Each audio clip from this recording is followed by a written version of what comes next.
जय हिंद दोस्तों, स्वागत है आपका आपके अपने YouTube channel the study ocean पर। दोस्तों, आज की क्लास में हम लोग उत्तर प्रदेश का जो मृदा है, कृषि है और जो पशुपालन है, इनके बारे में इस क्लास में हम लोग पढ़ने वाले हैं। तो ये बहुत ही इंपॉर्टेंट क्लास होने वाली है, क्योंकि आपको पता है जो उत्तर प्रदेश है वह स्पेशली कृषि के लिए ही जाना जाता है। यहाँ पर जो बहुसंख्य जनसंख्या है वह कृषि पर ही निर्भर है। तो बहुत इंपॉर्टेंट क्लास है। एग्जाम में क्वेश्चन भी हमेशा कृषि और पशुपालन से पूछे जाते हैं। इसके अलावा हम लोग इस क्लास में मृदा के बारे में भी देखने वाले हैं। तो बहुत ही इंपॉर्टेंट क्लास है ये। आज की क्लास में कृषि एवं पशुपालन, यहाँ पे मृदा भी हम लोग देखेंगे, है ना। ये मृदा भी इसी चैप्टर में हम लोग देखने वाले हैं। मृदा से बहुत ज्यादा क्वेश्चन नहीं बनता, लेकिन दो चार जो क्वेश्चन बनते हैं वो मैं आपको बता दूंगा और आपके दिमाग में मैप में मैं बताऊंगा और फिर आपके दिमाग में हमेशा के लिए सेट हो जाएगा। ठीक है, तो चलिए स्टार्ट करते हैं आज की अपनी क्लास को। सबसे पहले तो कृषि एवं मृदा संबंधी कुछ जानकारी है, इसके बारे में हम लोग देख लेते हैं। ठीक है, तो यहाँ पे कह रहा है भैया कि जो उत्तर प्रदेश में कृषि पारिस्थितिकी क्षेत्र है वो कुल कितने हैं। कृषि पारिस्थितिकी क्षेत्र की बात होगी और कृषि जलवायु क्षेत्र की बात होगी, तो ये दोनों अलग अलग हैं। हमेशा स्टूडेंट इसमें कंफ्यूज हो जाते हैं। जो कृषि पारिस्थितिकी क्षेत्र है ये भैया कुल 20 हैं। ये कुल कितने हैं? 20 कृषि पारिस्थितिकी क्षेत्र हैं और कई बार ये पूछा गया है। ठीक है, ये कृषि पारिस्थितिकी क्षेत्र है। ठीक है, इसका मतलब ये होता है कि कृषि को लेकर के जो माहौल है वहां का, उसके आधार पे, पारिस्थितिकी के आधार पे ये 20 जोन है, यहाँ पे 20 क्षेत्र है पूरे यूपी में, तो ये अलग है। और कृषि जलवायु क्षेत्र का मतलब वहां पे कुल कितने वर्षा, देखिए वर्षा और इसके अलावा जो जल है, जल की उपलब्धता हो गई, यानी जमीन जो भूमिगत जल है, जो वर्षा है, वहां पे जो तापमान है, ठीक है, और वहां पे जो मानव संसाधन है, मानव संसाधन है, इनको ध्यान में रखते हुए क्या किया गया है कि भैया अलग अलग यूपी को अलग अलग जोन में बांटा गया है और इसको कहते हैं कृषि जलवायु क्षेत्र। और इस आधार पे पूरे उत्तर प्रदेश को कुल 9 भैया कृषि जोन में बांटा, कृषि जलवायु क्षेत्र में बांटा गया है। ये दोनों अलग अलग हैं। स्टूडेंट हमेशा कंफ्यूज होते हैं। आपको रट लेना है कि उत्तर प्रदेश के कुल कृषि पारिस्थितिकी क्षेत्र कितने हैं? 20। और उत्तर प्रदेश में कुल कृषि जलवायु क्षेत्र कितने हैं? तो 9। इसको आपको बिल्कुल रट लेना है। ठीक है, अब हम लोग देखते हैं उत्तर प्रदेश में कुल मृदा समूह कितने हैं। उत्तर प्रदेश में कुल 8 मृदा समूह हैं। ठीक है, कितने मृदा समूह हैं? 8 मृदा समूह हैं। इन्हीं मृदा के बारे में हम लोग पढ़ने वाले हैं। बहुत ही इंपॉर्टेंट है ये, थोड़ा सा आपको देख लेना। फैक्ट बहुत ज्यादा नहीं बनते, लेकिन हाँ, एक बार अगर आपने कॉन्सेप्ट बिल्ड कर लिया तो आपको मजा आ जाएगा। ठीक है, तो आपको बिल्कुल ध्यान से देखना है। तो पहले तो हम उत्तर प्रदेश का मैप बना लेते हैं और उत्तर प्रदेश के मैप में ही इन सब चीजों को बिल्कुल समझेंगे और देखेंगे। ठीक है, आप चाहें तो अपनी कॉपी में भी इस तरीके से ऐसे बना करके, और क्योंकि हम जब मैप में चीजों को देख करके समझते हैं दोस्तों, तो ये हमें लंबे समय तक याद भी रहता है। ठीक है, इसीलिए मेरी कोशिश होती है कि जो भी मैप से बताने लायक है उसको मैप से ही बताया जाए। ठीक है, चलिए स्टार्ट करते हैं भैया हम अपने इस मृदा क्षेत्र को। ठीक है,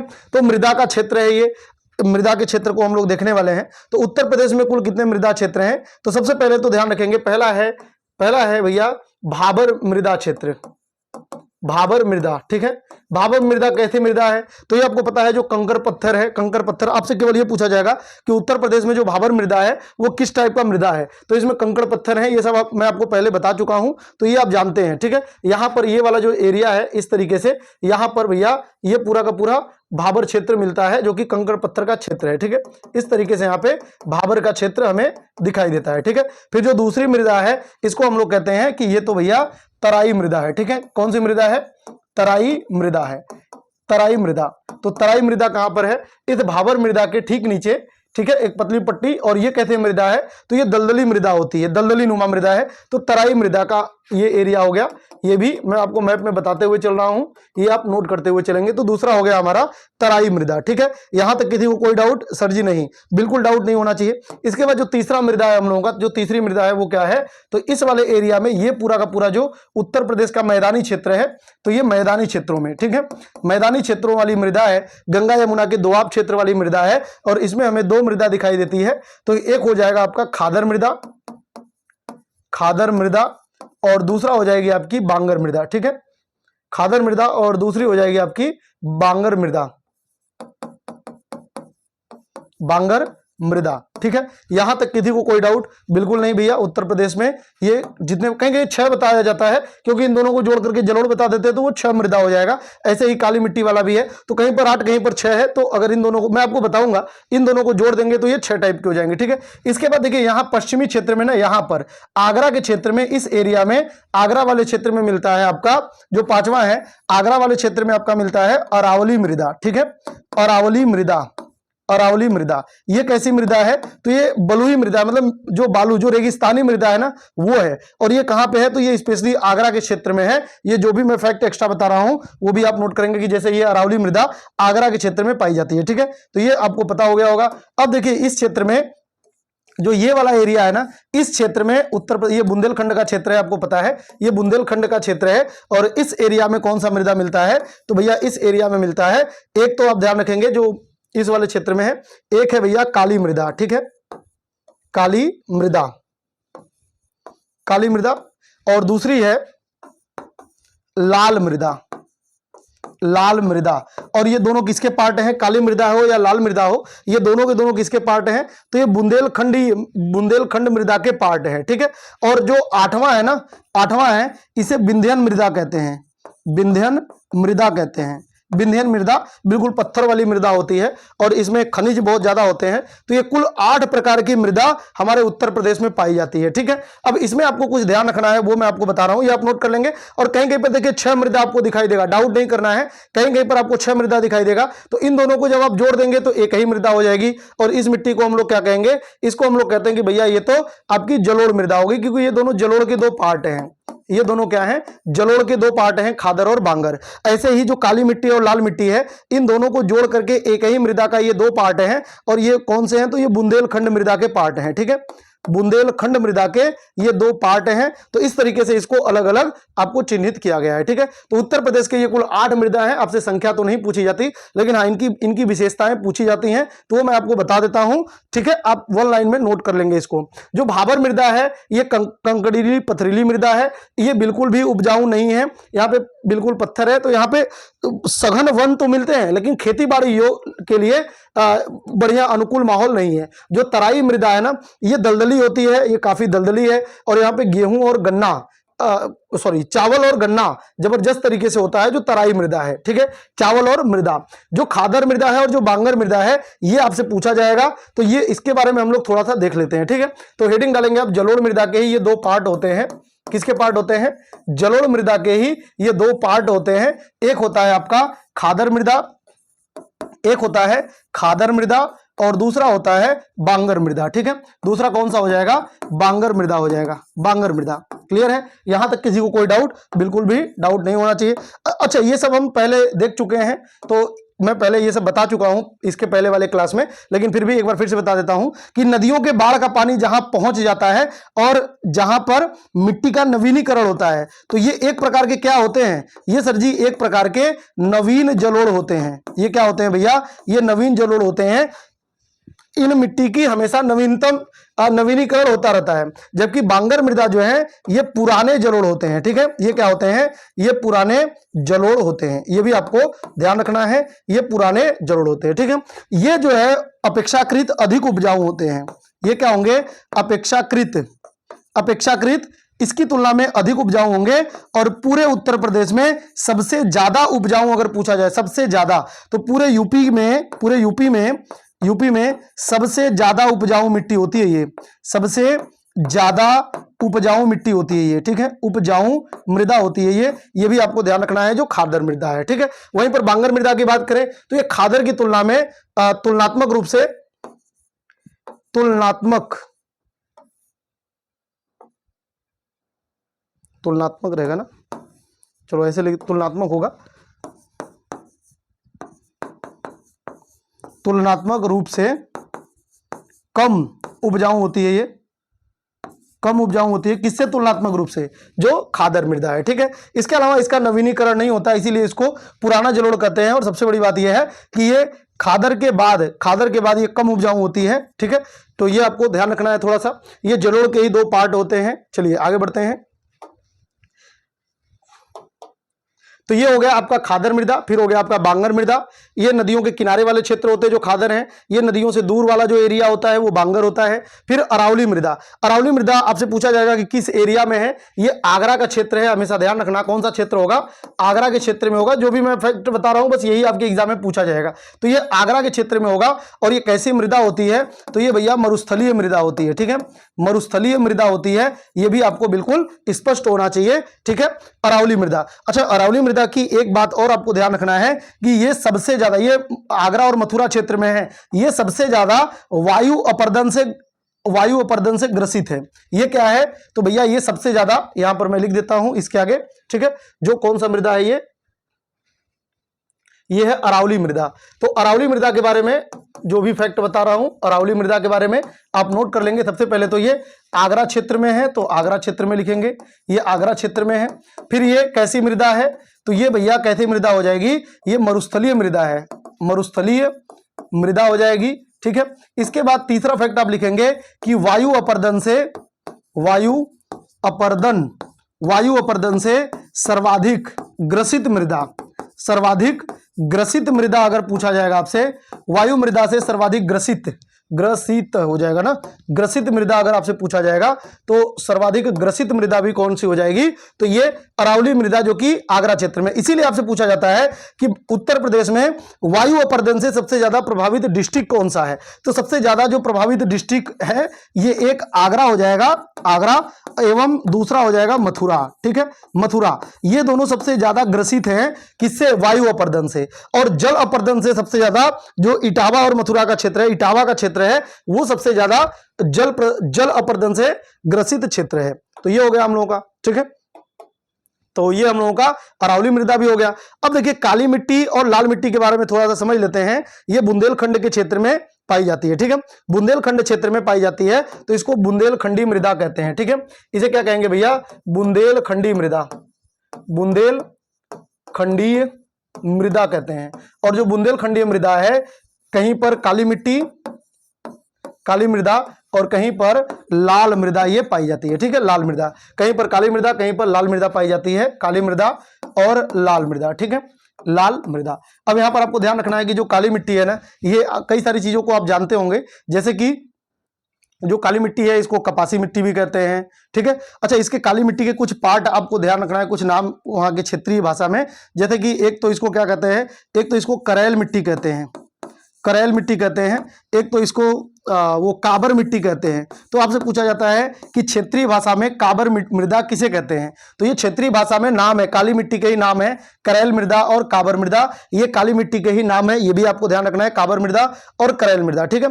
ये जो है कपास की खेती के लिए उपयुक्त होती है, लेकिन बुंदेलखंड क्षेत्र में कपास की खेती नहीं हो पाती क्योंकि पानी की उपलब्धता नहीं है। अगर पानी की अच्छी उपलब्धता हो और जमीन का मतलब ढाल ठीक ठाक हो तब होगी। यहां पर जमीन का ढाल भी ठीक नहीं है और पानी भी ठीक नहीं है, इसलिए यहां पर कपास की खेती बुंदेलखंड क्षेत्र में हो नहीं पाती। लेकिन कपास के लिए सबसे उपयुक्त मिट्टी कौन सी है, काली, इसलिए मैदानी क्षेत्र में जहां पर काली मिट्टी पाई जाती है वहां पर अक्सर कपास की खेती की जाती है। काली मिट्टी को रेगुड़ मिट्टी भी कहते हैं। अब हम लोग देखते हैं लाल मिट्टी के बारे में। तो जो लाल मिट्टी है ना भैया, ये जो लाल मृदा है इसके भी कुछ पार्ट हैं, जैसे कि एक होता है जो इसे कहते हैं पड़वा मृदा, पड़वा, या इसी को पड़वा मृदा कहते हैं, ठीक है, पड़वा मृदा। ये कम जो हल्की लाल होती है, कम हल्की लाल होती, कम लाल होती है ना, कम लाल मिट्टी है, इसको परवा मृदा या पड़वा मृदा कहते हैं। और यहीं पर इसका एक और पार्ट है, जैसे यहाँ पर करेल और काबर क्षेत्रीय भाषा में बोलते हैं, ऐसे यहाँ पे परवा या पड़वा बोलते हैं। और यहीं पर एक और मृदा भी इसको बोलते हैं जो कि कहते हैं राकड़ मृदा, ठीक है,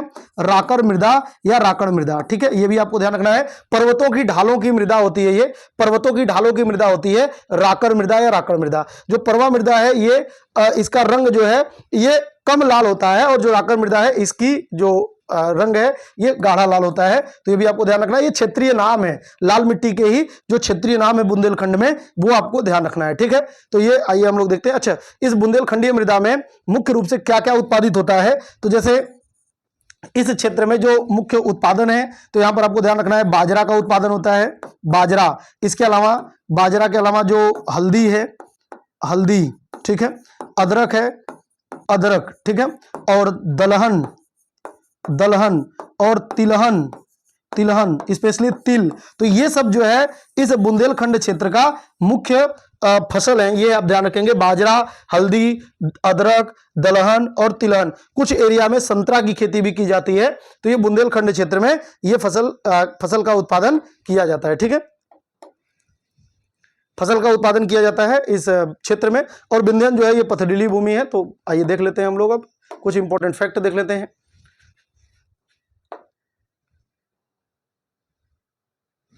ये मैंने बता दिया। कुल पारिस्थितिकी क्षेत्र कितने हैं? 20। लेकिन कुल कृषि जलवायु क्षेत्र कितने हैं? 9। और प्रदेश में कुल मृदा समूह कितने हैं? तो मैंने आपको बताया कुल 8 मृदा समूह हैं पूरे हमारे उत्तर प्रदेश में। ठीक है, इसको आप नोट कर लेंगे। अब हम लोग देखते हैं कुछ अन्य इंपॉर्टेंट फैक्ट है। जैसा कि आपसे पूछा जाता है कि प्रदेश के कुल कार्यशील जनसंख्या में, उत्तर प्रदेश में भैया जो कुल कार्यशील जनसंख्या है ये सबसे ज्यादा किस क्षेत्र में संलग्न है? ध्यान से समझना आपको।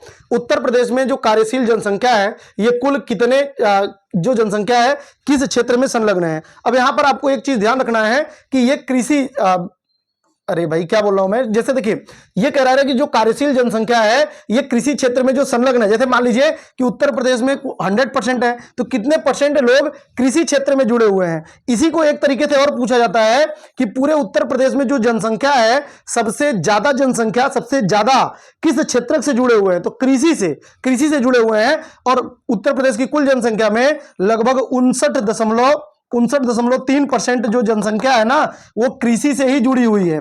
कृषि से आप सोच करके देखो, लगभग 60% जनसंख्या यूपी की कृषि करती है। तो ये आपको ध्यान रखना है, जनगणना का फैक्ट है, ये इंपॉर्टेंट है। तो यहां पर ध्यान रखना है, इसका सही जवाब क्या हो जाएगा? 59.3%। लेकिन ये हर किसी को पता है। अब आपसे क्वेश्चन थोड़ा सा घुमा के पूछ लिया जाता है। अब आपसे पूछ लिया जाता है ना, इसके 2 पार्ट हैं, ये भी आपको ध्यान रखना है। वो 2 पार्ट क्या है? ऐसे ही क्वेश्चन आपसे पूछा जाएगा कि इसमें जो कृषक हैं, इसमें जो कृषक मालिक हैं, कृषक हैं यानी कि मालिक हैं, जो कृषक हैं यानी जो खेती करने वाले हैं, और दूसरे जो कृषि श्रमिक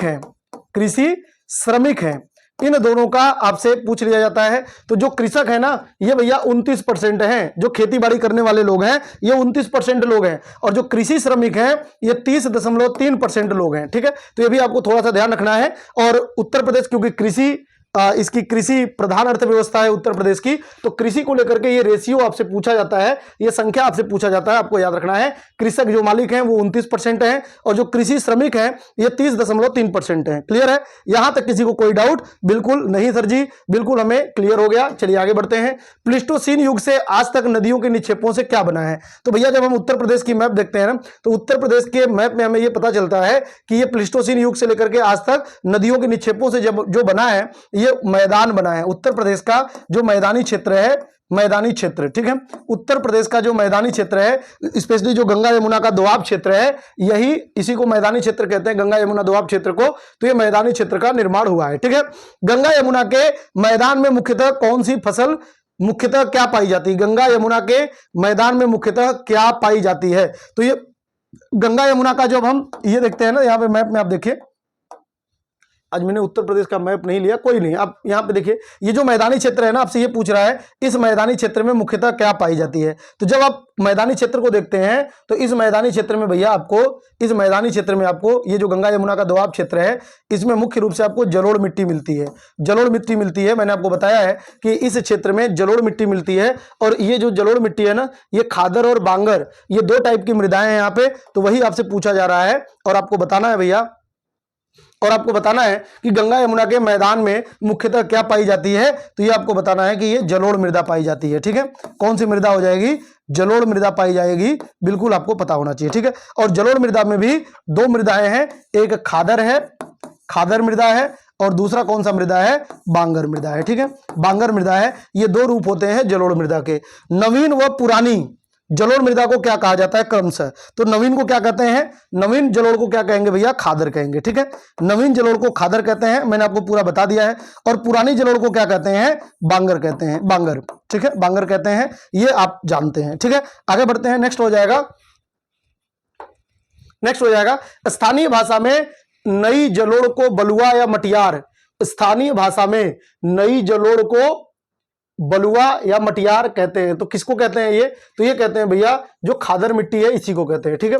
खादर मृदा को ही क्या कहते हैं स्थानीय भाषा में, या तो इसको नई जलोढ़ कहते हैं, नई जलोढ़ होती है ये, तो इसको बलुआ कहते हैं या मटियार कहते हैं। स्पेशली मटियार ध्यान रखेंगे, ये खादर मृदा को बोलते हैं, ठीक है, जो खादर मृदा है। और स्थानीय भाषा में पुरानी जलोढ़ को उपहार बोला जाता है। तो किसे बोलते हैं? ये बांगर मृदा को बोलते हैं। बांगर मृदा को उत्तर प्रदेश में स्थानीय भाषा में क्या बोलते हैं? उपहार बोला जाता है। ये भी आपको पता होना चाहिए, ठीक है। ये सब क्वेश्चन आपके एग्जाम में पूछे जाते हैं। जलोढ़ मृदा में पोटास एवं चूना की क्या होती है? अधिकता होती है। अगर आपसे अधिकता पूछा जाएगा ना, जलोढ़ मृदा की अधिकता, अब आप यहां पे फैक्ट लिखते हुए चलेंगे। आप जलोढ़ हेडिंग डालेंगे और ये जो भी फैक्ट मैं बता रहा हूं आप लिखते हुए चलेंगे।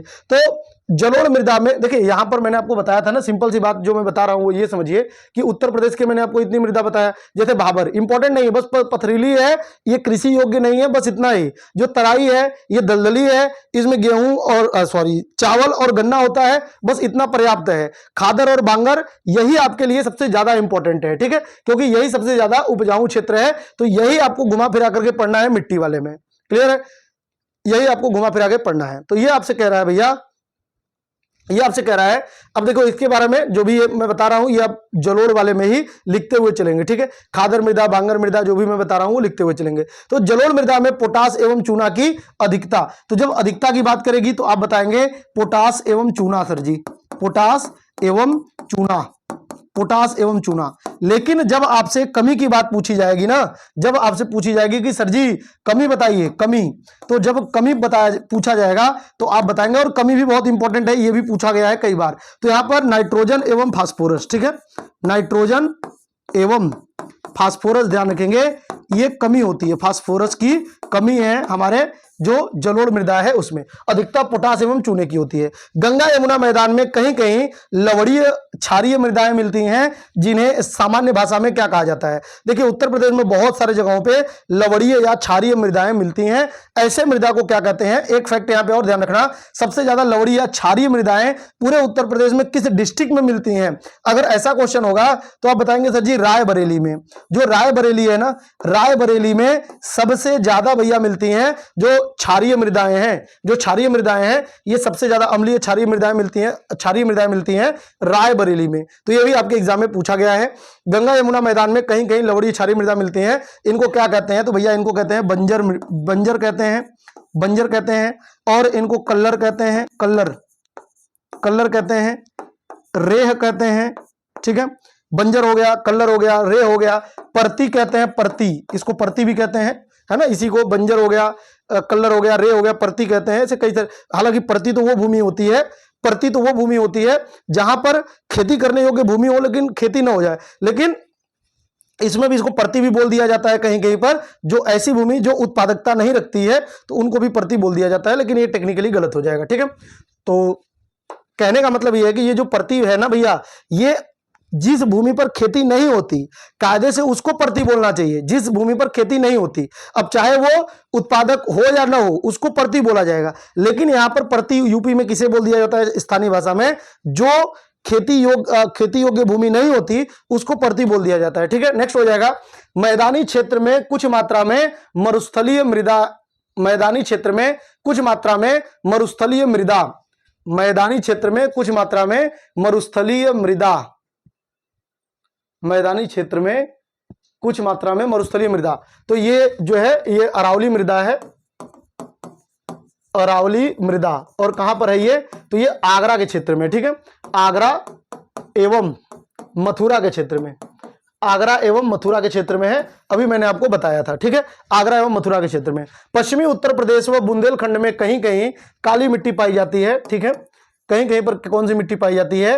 काली मृदा पाई जाती है, जो बुंदेलखंड क्षेत्र में और पश्चिमी उत्तर प्रदेश में कहीं कहीं काली मृदा पाई जाती है। रेगुड़ मिट्टी, करेल मिट्टी, कपासी मिट्टी के नाम से किस मिट्टी को जानते हैं? तो काली मृदा को ही, काली मृदा को ही किस नाम से जानते हैं?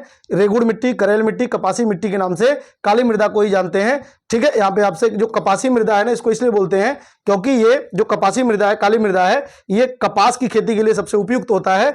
और अगर आपसे पूछा जाए किस मृदा की जल धारण क्षमता सबसे ज्यादा होती है, तो जल धारण क्षमता इसकी सबसे ज्यादा होती है, ठीक है। जल धारण क्षमता इसकी क्या होगी? सबसे ज्यादा होगी, क्षमता सर्वाधिक हो जाती है, सबसे ज्यादा होती है, ठीक है।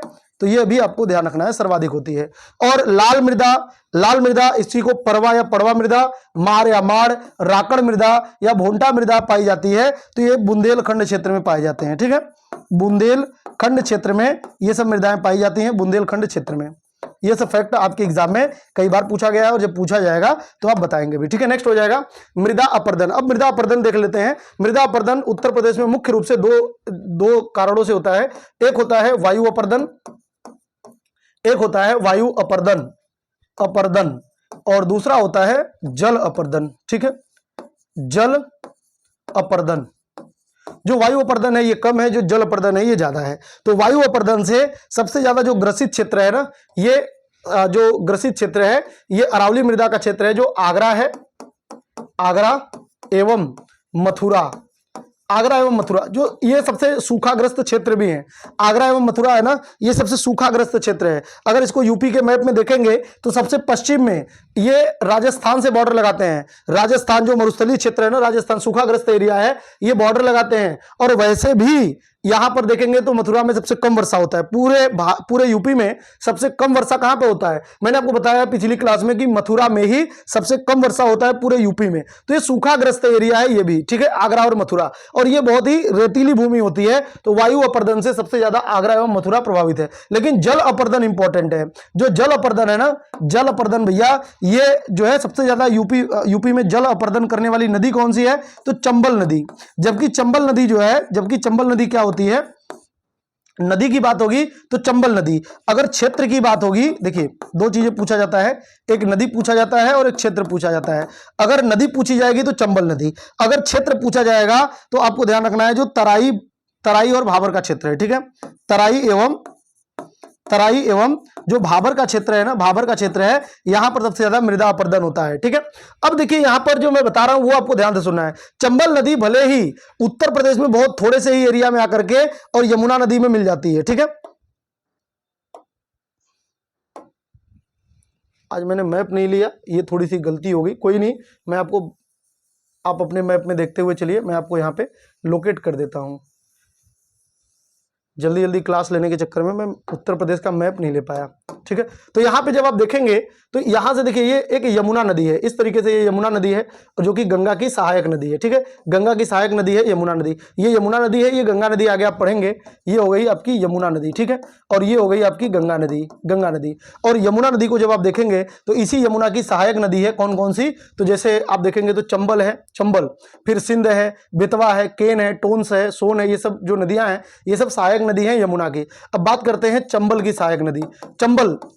तो जो चंबल है ना, ये भैया बहुत ज्यादा कटाव करते हुए आती है यमुना के। देखिए ये बॉर्डर पे ही मिल जाती है, इटावा में, ये इटावा में मिलती है, इटावा में मिलती है। लेकिन फिर भी सबसे ज्यादा जो किसी नदी का नाम पूछा जाएगा कि जो सबसे ज्यादा कटाव करती है, तो ये चंबल ही करती है, चंबल। तो चंबल सबसे ज्यादा कटाव करती है यूपी के इस बॉर्डर पे, बहुत ही ज्यादा ये कटाव कर देती है नदी। ठीक है, तो चंबल सबसे ज्यादा कटाव करती है नदी की बात होगी तो, और एरिया का बात होगा तो आप बताएंगे इटावा। ठीक है, इटावा में सबसे ज्यादा नदियों द्वारा कटाव होता है, स्पेशली चंबल द्वारा। यहां पर बहुत ज्यादा अवनलिका अपर्दन बनाए जाते हैं, अवनलिका अपर्दन होते हैं, अवनलिका अपर्दन होते हैं। और इससे क्या बनते हैं? तो इससे बीहड़ बनते हैं, इससे भैया बीहड़ बन जाते हैं, ये भी आपको ध्यान रखना है। ठीक है,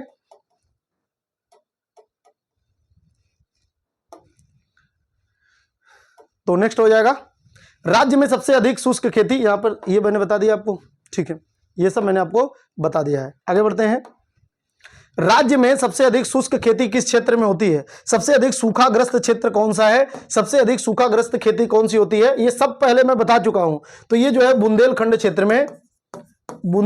क्षेत्र में सबसे ज्यादा सूखाग्रस्त खेती होती है। सूखा खेती सबसे ज्यादा, शुष्क खेती ये बुंदेलखंड क्षेत्र में होती है। ठीक है, प्रदेश में सर्वाधिक मृदा अपर्दन कहां पर होता है? अब देखिए मृदा अपर्दन की बात हो रही है तो सबसे ज्यादा जो मृदा अपर्दन होता है ये होता है भैया, अगर आधार पूछा जाएगा तो आप बताएंगे, अगर आधार पूछा जाएगा तो आप बताएंगे जल अपर्दन से। ठीक है, जल अपर्दन से सबसे ज्यादा होता है। और अगर जल अपर्दन से एरिया पूछा जाएगा तो आप बताएंगे तराई एवं भाबर का क्षेत्र, तराई एवं भाबर का क्षेत्र, ये आपको ध्यान रखना है, तराई एवं भाबर का क्षेत्र। ठीक है, और प्रदेश में सर्वाधिक लवणीय क्षारीय मृदा वाला जिला कौन सा है? आप बताएंगे सर जी रायबरेली, जो रायबरेली है ये सबसे ज्यादा क्या होता है, ये लवड़ी या क्षारीय मृदा वाला डिस्ट्रिक्ट है रायबरेली। और अगर आपसे पूछा जाएगा पूरे उत्तर प्रदेश में सबसे ज्यादा नहरों का विकास, नहरों का, तो सबसे ज्यादा नहर भी कहां पे है, रायबरेली में ही। नहर भी, नहरों की सर्वाधिक लंबाई भी या सबसे ज्यादा नहर जो है ये भी कहां पे है, रायबरेली में ही है। तो सबसे ज्यादा लवड़ी या क्षारीय मृदा भी रायबरेली में है और सबसे ज्यादा नहर भी कहां पे है, रायबरेली में है। प्रदेश में सर्वाधिक बंजर भूमि वाला जिला कौन सा है, बहुत इंपॉर्टेंट है ये। सबसे ज्यादा बंजर भूमि बंजर भूमि का एरिया, तो भैया ये झांसी है, ठीक है। झांसी में सबसे ज्यादा क्या है, सबसे ज्यादा बंजर भूमि है झांसी में, क्लियर है। झांसी में सबसे ज्यादा बंजर भूमि है। कुशीनगर जनपद की मिट्टी को स्थानीय भाषा में क्या कहते हैं, तो भैया इसको कहते हैं भाट।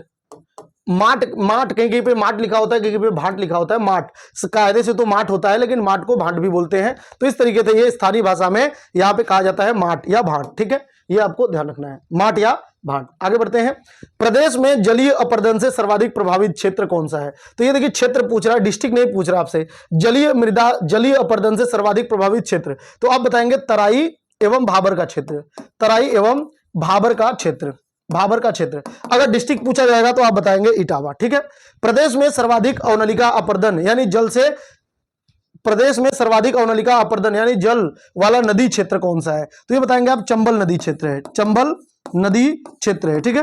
चंबल नदी क्षेत्र है, बिल्कुल। देखिए इसमें कुछ भी रॉकेट साइंस नहीं है, सारी चीजें मैंने आपको बताया और इसके बाद एक एक लाइन आपके एग्जाम में ऐसे ही क्वेश्चन पूछा जाता है और ऐसे ही आपको जवाब भी देना है। प्रदेश में अवनलिका अपरदन जल से सर्वाधिक प्रभावित जिले क्रमशः कौन कौन से हैं, तो जल से सबसे ज्यादा जो प्रभावित जिले हैं क्रमशः, ये आपको ध्यान रखना है। एक तो है इटावा, इटावा एवं दूसरा है मथुरा, इटावा एवं मथुरा, ये सबसे ज्यादा जल से प्रभावित डिस्ट्रिक्ट है, सबसे ज्यादा जल से अपरदित मृदा है, वो डिस्ट्रिक्ट है, ठीक है। अवनलिका अपरदन के कारण बनते हैं, अवनलिका अपरदन से क्या बनते हैं, तो ये भैया बीहड़ों का निर्माण होता है। बीहड़, सर ये बीहड़ क्या होता है, कोई एरिया है, उस एरिया से कोई नदी ऐसे प्रभावित हो रही है। अब इनकी कुछ ऐसे ही सहायक नदियां हैं या कुछ ऐसे नली से आकर के इसमें मिल जाते हैं और ये जो भूमि है ये पार्ट पार्ट खंडित हो जाती है, तो इसको कहते हैं बीहड़, ठीक है। ये थोड़ी ऊंचाई पर होती है, थोड़ी ऊंचाई पर हो जाती है क्योंकि आसपास मिट्टियों को काट करके नदियों द्वारा बहा लिया जाता है, तो ये थोड़े थोड़े भूड़ से ऐसे बच जाते हैं, इन्हीं को क्या बोलते हैं, बीहड़ बोलते हैं, ठीक है।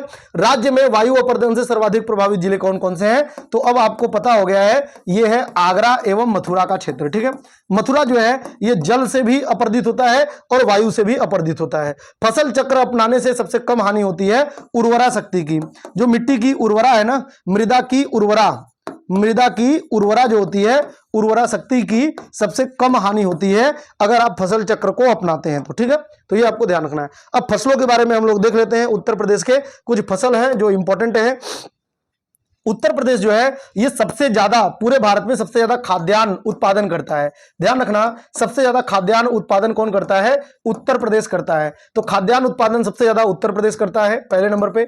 दूसरे ये भी ध्यान रखना आपको, दूसरा जो फैक्ट है, सबसे ज्यादा उत्तर प्रदेश जो है वो दुग्ध उत्पादन करता है। तो दुग्ध उत्पादन भी सबसे ज्यादा कौन करता है, उत्तर प्रदेश करता है। ये सब फर्स्ट जो है वो आपको ध्यान रखना है। तीसरे नंबर पे आप ध्यान रखेंगे आम एवं कई सारी चीजें हैं लेकिन जो इंपॉर्टेंट है पहले वो बता देता हूं। आम एवं जो आलू है ये भी सबसे ज्यादा उत्तर प्रदेश द्वारा उत्पादित किया जाता है, ये भी आपको बिल्कुल पता होना चाहिए, ठीक है। इसके बाद आपको ध्यान रखना है जो खाद्यान्न उत्पादन में जो गेहूं है, गेहूं भी सर्वाधिक उत्पादन कौन करता है, ये उत्तर प्रदेश करता है, क्लियर है। इसके बाद आपको ध्यान रखना है दूध उत्पादन है ना, तो इसमें आपसे पूछा जाएगा कि जो भैया भैंस नस्ल है, भैंस नस्ल सबसे ज्यादा पूरे भारत में किस राज्य में है, तो आप बताएंगे सर जी उत्तर प्रदेश में है। लेकिन गाय नस्ल यूपी में नहीं है, ध्यान रखना। गाय सबसे ज्यादा, गाय की जो प्रजाति है, गाय प्रजाति सबसे ज्यादा जो जानवर है वो पश्चिम बंगाल में है, दूसरे नंबर पे यूपी में है। लेकिन भैंस प्रजाति सबसे ज्यादा उत्तर प्रदेश में है, ये आपको ध्यान रखना है, ठीक है। तो ये सब कुछ इंपॉर्टेंट फैक्ट हैं जो आपके एग्जाम में पूछे जाते हैं। तो ये उत्तर प्रदेश के कुछ उत्पादन हो गए, ठीक है। इसमें एक फसल बताना था लेकिन मैंने आपको इसमें दूध भी बता दिया, ठीक है। लेकिन आपको ध्यान रखना है, ठीक है। ये फसल उत्पादन में भैंस नहीं आएगा मुझे पता है, लेकिन फिर भी यहां पर मैंने आपको बता दिया कि उत्तर प्रदेश में कौन कौन सी चीजें ज्यादा उत्पादित होती हैं, क्लियर है, ज्यादा उत्पादित होती हैं। अब कुछ और इंपॉर्टेंट फैक्ट है वो भी आपको ध्यान रखना है। जैसे आपसे पूछा जाता है कि उत्तर प्रदेश में भैया जो आम का उत्पादन है, आम का उत्पादन, तो भैया ये आम का उत्पादन किस बाहर जो है दूसरे राज्य में किस नाम से बेचा जाता है, तो ये ध्यान रखना भैया, ये नवाब ब्रांड के नाम से, नवाब ब्रांड के नाम से ये बेचा जाता है, ठीक है, नवाब ब्रांड के। और आपसे पूछा जाता है जो आलू है ना, आलू, तो आलू को किस ब्रांड से, किस नाम से बेचा जाता है, तो ये बेचा जाता है ताज ब्रांड, ताज ब्रांड के नाम से बेचा जाता है। तो ये कुछ इंपॉर्टेंट फैक्ट हैं, ये भी आपको ध्यान रखना है, ठीक है। नेक्स्ट बढ़ते हैं, फसलों उत्पादन में प्रदेश में सर्वाधिक क्षेत्र पर बोई जाने वाली फसल, सबसे ज्यादा उत्तर प्रदेश में गेहूं बोई जाती है, ध्यान रखना, ठीक है। एरिया पूछ रहा है आपसे, एरिया भी सबसे ज्यादा कौन हो जाएगा, गेहूं। और सबसे ज्यादा उत्पादन भी किस फसल का होता है, गेहूं का ही होता है, गेहूं का ही होता है, यह भी आपको ध्यान रखना है। एरिया भी सबसे ज्यादा गेहूं का ही होगा और उत्पादन भी सबसे ज्यादा गेहूं का होगा। प्रदेश में गेहूं की सर्वाधिक उत्पादकता है, प्रदेश में गेहूं की सबसे ज्यादा उत्पादकता किस क्षेत्र में है, तो ये भैया जो मैदानी दोआब क्षेत्र है, तो गंगा घाघरा आप लिखेंगे, गंगा घाघरा, गंगा से लेकर के घाघरा तक का जो दोआब क्षेत्र है ना, जो दोआब क्षेत्र है, इसमें सबसे ज्यादा गेहूं का उत्पादन किया जाता है। सर जी चावल का भी उत्पादन होता है भैया, जो तराई क्षेत्र है इसमें चावल का उत्पादन जबरदस्त होता है, लेकिन जो चावल है ना, ये पहले नंबर पे पश्चिम बंगाल आता है, दूसरे नंबर पे यूपी आता है, तो इसलिए चावल प्रमुख नहीं होगा हमारे यूपी में। जो पहले नंबर पे होगा वो हम गेहूं बताएंगे। चावल जो है ये सेकेंड नंबर पे उत्पादित होता है, क्योंकि पहले नंबर पे चावल में पश्चिम बंगाल है, ठीक है।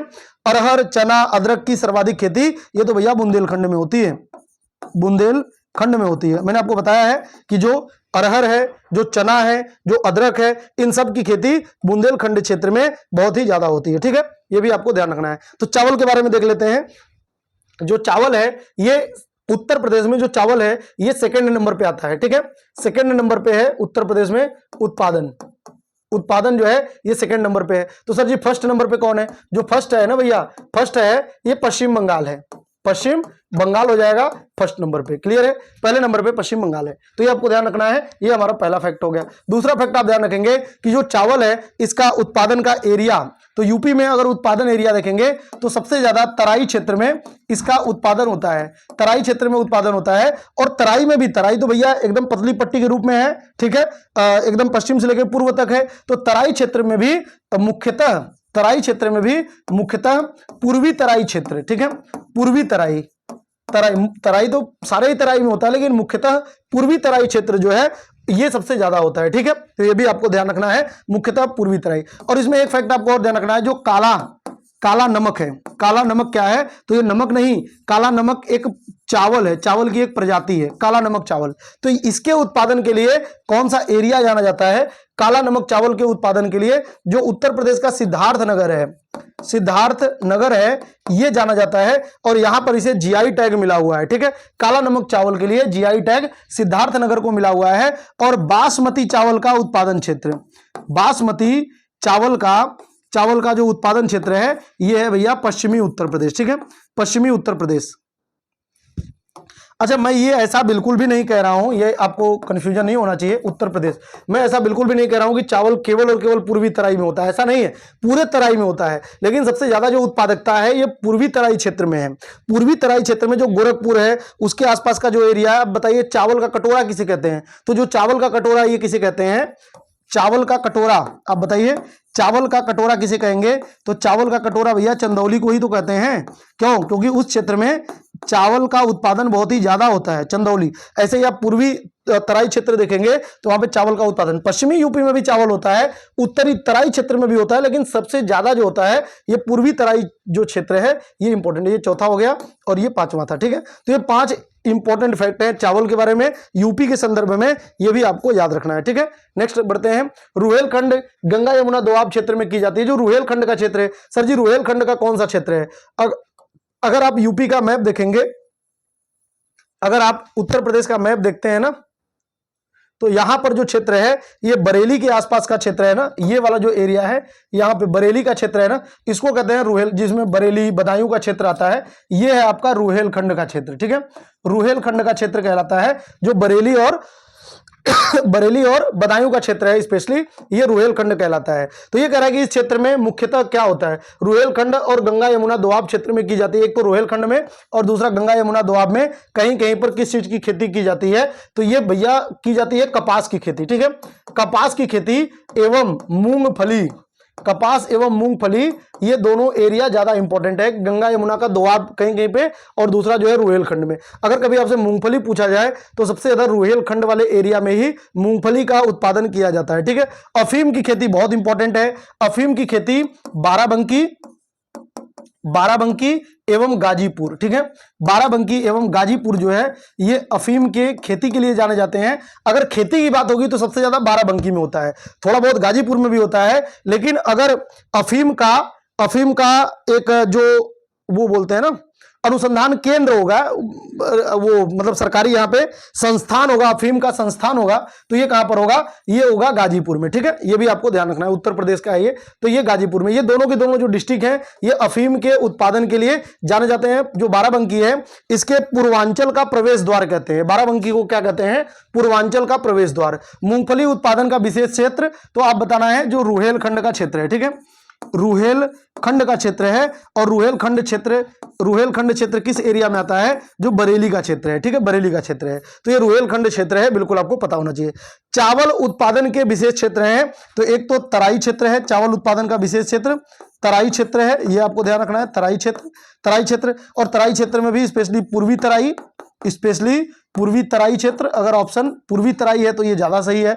इसके अलावा जो मेरठ का कुछ क्षेत्र है, थोड़ा बहुत मेरठ का क्षेत्र है, तो ये सब जो है ये चावल के उत्पादन के लिए मुख्यतः जाने जाते हैं, ठीक है। अब देखते हैं हम लोग गन्ना के बारे में। तो गन्ना उत्पादन में उत्तर प्रदेश पहले नंबर पे है, फर्स्ट नंबर पे है, ये पहला ध्यान रखेंगे गन्ना उत्पादन में, ठीक है।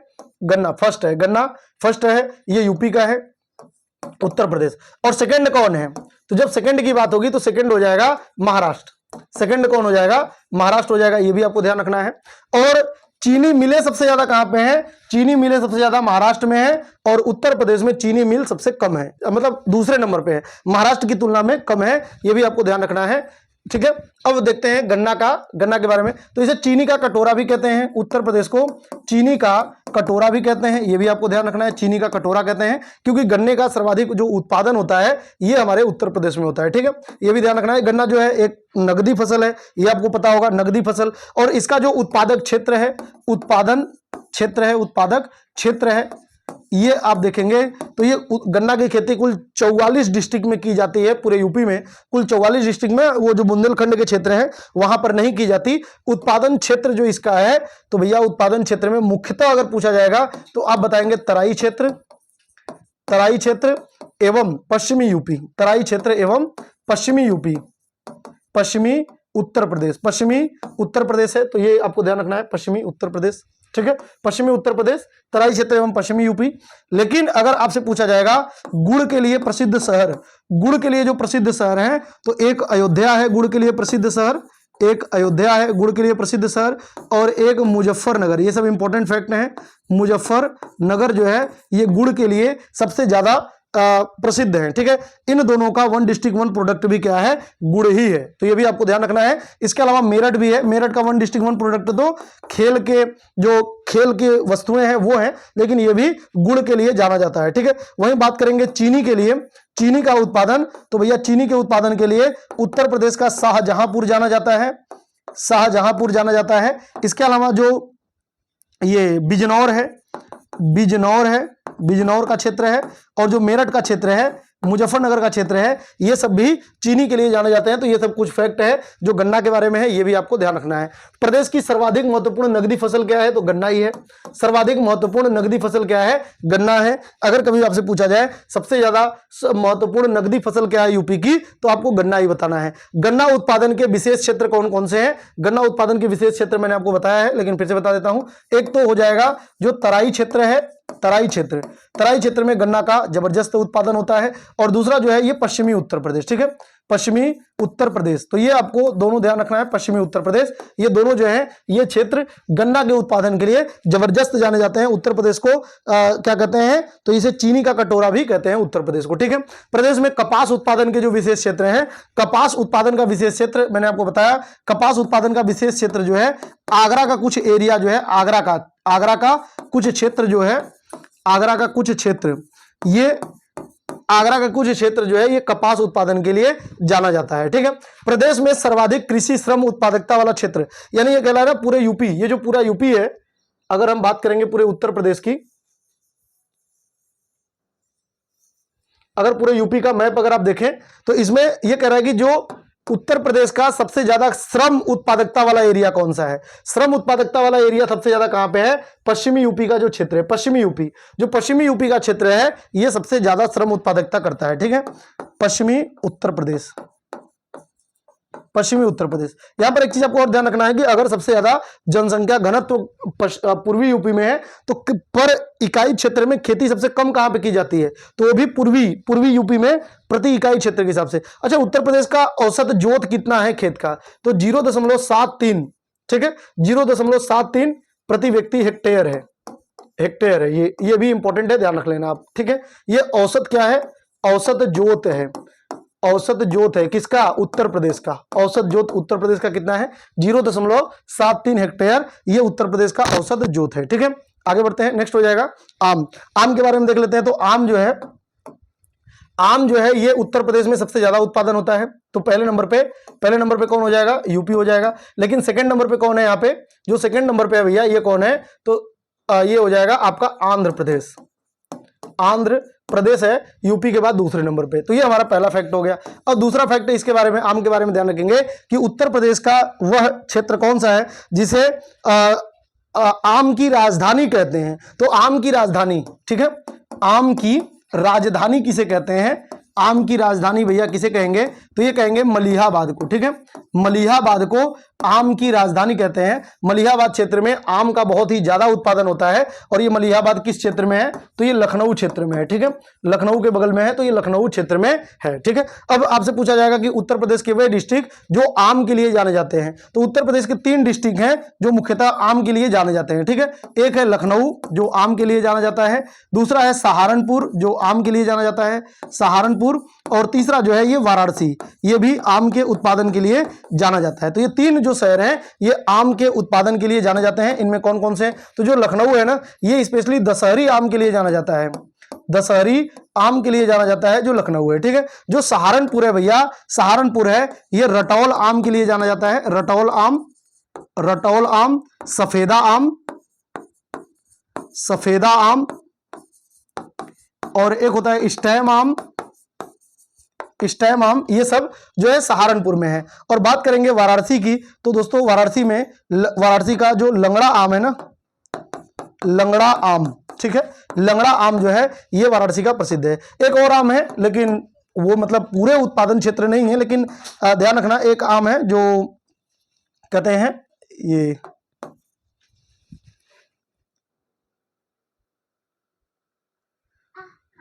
एक आम है,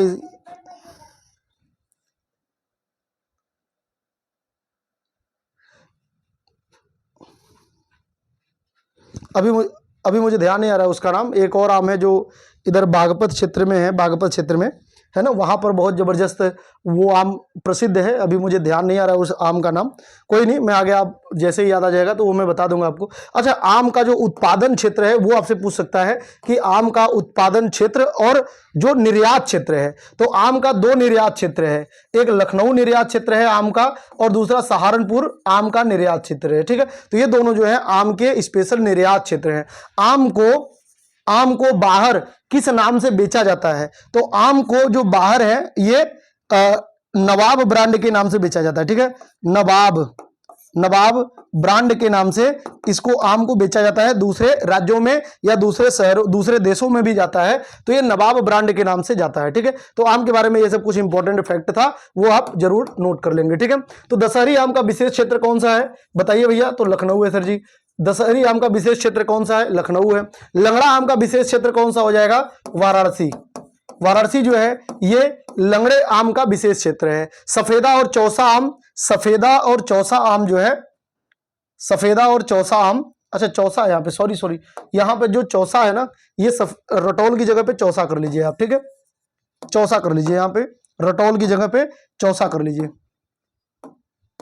चौसा। ठीक है, और जो रटौल आम है, जो रटौल आम है ना, रटौल, ये जो रटौल आम है, रटौल है, जो रटौल आम है ये बागपत का है। रटौल आम जो है ये भैया बागपत क्षेत्र का है, बागपत क्षेत्र का प्रसिद्ध आम है रटौल आम। ठीक है, तो ये आपको ध्यान रखना है। नेक्स्ट हो जाएगा आपका सफेदा और चौसा आम का विशेष क्षेत्र, सफेदा और चौसा आम का जो विशेष क्षेत्र है ये भैया है सहारनपुर। सहारनपुर जो है ये सफेदा और चौसा आम का विशेष क्षेत्र है। प्रदेश में स्टेम आम का जो उत्पादन होता है तो एक तो सहारनपुर है, सहारनपुर है स्टेम आम। इसके अलावा जो सहारनपुर मेरठ का क्षेत्र है, मेरठ, सहारनपुर मेरठ और जो शामली का क्षेत्र है ये स्टेम आम का उत्पादन करते हैं। ठीक है, नेक्स्ट हो जाएगा, उत्तर प्रदेश में उत्पादित आम को दूसरे प्रदेशों में किस नाम से बेचा जाता है? तो इसे नवाब ब्रांड के नाम से बेचा जाता है। किस नाम से बेचा जाएगा? नवाब ब्रांड। प्रदेश में आम निर्यातक जोन, तो आम निर्यातक 2 जोन हैं और इन दोनों को आपको पता होना चाहिए। एक है लखनऊ निर्यात जोन, लखनऊ मतलब आम का जो इंटरनेशनल लेवल पे भी सप्लाई होता है, बेचा जाता है, निर्यात किया जाता है, तो एक लखनऊ क्षेत्र से और दूसरा जो है ये भैया ये जो सहारनपुर है, सहारनपुर है। और किस नाम से बेचा जाता है? तो नवाब ब्रांड के नाम से जाता है। प्रदेश का सर्वाधिक आंवला, तो ये आम के बारे में ये सारे हो गए। इसमें आपको रटौल आम यहाँ पे नोट कर लेंगे। जो रटौल आम है ये बागपत का क्षेत्र है, बागपत क्षेत्र। ठीक है, बागपत क्षेत्र है, ये भी आपको पता होना चाहिए। ठीक है, प्रदेश में सर्वाधिक आंवला का उत्पादन, आंवला का उत्पादन की बात करेंगे तो आंवला के उत्पादन में उत्तर प्रदेश दूसरे नंबर पे है। पहले नंबर पे कौन होगा? यहाँ पे कुछ जरूरी बातें मैं बता देता हूं। आंवला के उत्पादन में पहले नंबर पे कौन होगा? तो पहले नंबर पे मध्य प्रदेश है। ठीक है, पहले नंबर पे मध्य प्रदेश हो जाएगा, ये आंवला के उत्पादन में पहले नंबर पे है। और उत्तर प्रदेश जो है ये दूसरे नंबर पे है, दूसरे नंबर पे है उत्तर प्रदेश। ठीक है, ये आंवला के उत्पादन में। और उत्तर प्रदेश में आंवला का सर्वाधिक उत्पादन कौन सा एरिया करता है? प्रतापगढ़। प्रतापगढ़ जो है ना भैया, प्रतापगढ़, प्रतापगढ़ में सबसे ज्यादा आंवले का उत्पादन होता है। आंवला सिटी किसे कहते हैं? प्रतापगढ़ को ही आंवला सिटी कहते हैं। ठीक है, और प्रतापगढ़ का जो 1 डिस्ट्रिक्ट 1 प्रोडक्ट है वो आंवला के बने हुए खाद्य प्रसंस्करण है। आंवला की बर्फी बनती है यहाँ पे, आंवला के लड्डू बनते हैं, आंवला की ही मिठाई। जैसे आप प्रतापगढ़ क्षेत्र से होकर के गुजरेंगे तो ट्रेनों में, बसों में भी आपको यहाँ पर बहुत बड़ी मात्रा में आंवला के बने हुए वस्तुओं को मिलता है, आपको बेचते हुए आप देख लेंगे। तो बहुत ही, और वैसे भी जाएंगे ना तो दूर दूर तक आपको आंवला के बगीचे ही होते हैं। छोटे छोटे पौधे होते हैं आंवला के, लेकिन बहुत ही ज्यादा फली लगी होती है। अगर आप ट्रेन में, तो ट्रेन से जाता हूं तो देखोगे आप दोनों तरफ, चारों तरफ आप देखोगे ट्रेन से बाहर निकल करके तो आपको दूर दूर तक आंवला के बगीचे दिखाई देंगे और उस पर छोटे छोटे पेड़ होंगे लेकिन बहुत ही ज्यादा फली लगी होती है। तो ये आंवला का उत्पादन जबरदस्त होता है इस क्षेत्र में, आपको ध्यान रखना है प्रतापगढ़। और यहां पर 1 डिस्ट्रिक्ट 1 प्रोडक्ट भी क्या है? तो प्रतापगढ़ का ये आंवला के ही बने हुए प्रसंस्करण है। ठीक है, निर्यातक प्रजाति के अमरूद उत्पादन क्षेत्र कौन सा है? तो जो अमरूद का उत्पादन क्षेत्र है ये भैया है ये जो प्रयागराज है। एक प्रयागराज और इसी से अलग हुआ है कौशाम्बी। कौशाम्बी, ये दोनों डिस्ट्रिक्ट जो है ना, प्रयागराज और कौशाम्बी, ये दोनों डिस्ट्रिक्ट अपने अमरूद उत्पादन के लिए जाने जाते हैं। ये दोनों के दोनों डिस्ट्रिक्ट अपने अमरूद उत्पादन के लिए जाने जाते हैं। और अमरूद अनुसंधान केंद्र भी कहां पे है? तो प्रयागराज में है। तो ये आपको ध्यान रखना है, ये यहां पर अमरूद का उत्पादन बहुत ही ज्यादा होता है। ठीक है, एक प्रयागराज और दूसरा कौन सा है? तो दूसरा है भैया कौशाम्बी। अमरूद के लिए प्रयोग एवं प्रशिक्षण केंद्र, प्रयोग एवं प्रशिक्षण केंद्र कहां पे है?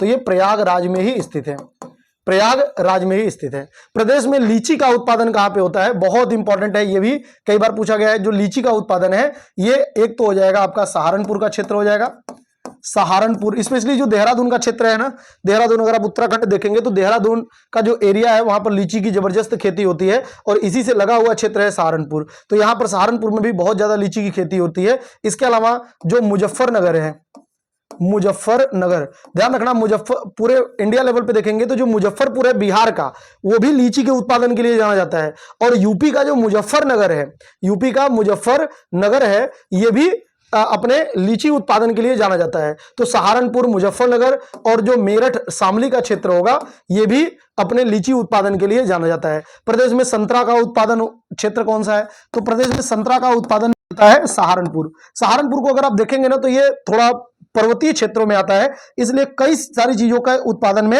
ये नंबर 1 पे हो गया है। ठीक है, यहाँ पे इस तरीके से अगर आप मैप, अगर मैंने आपको मैपिंग करवाया था पहले ही क्लास में, अगर आपने देखा होगा तो जो सहारनपुर है वो आपको बिल्कुल यहां पर दिखाई देगा। अरे भाई पूसारा का सारा ही कट गया ये तो।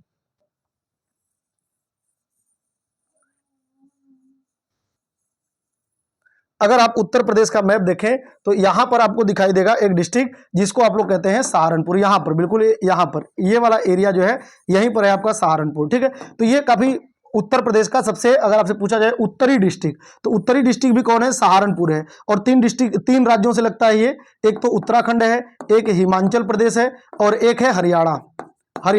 तो ये 3 राज्यों के साथ बॉर्डर बनाता है ये आपका जो सहारनपुर है। और इसी सहारनपुर क्षेत्र में ये चाहे संतरा पूछे, लीची पूछे, ये रटौल आम, चौसा आम, ये सब के सब सहारनपुर क्षेत्र में होते हैं। ठीक है।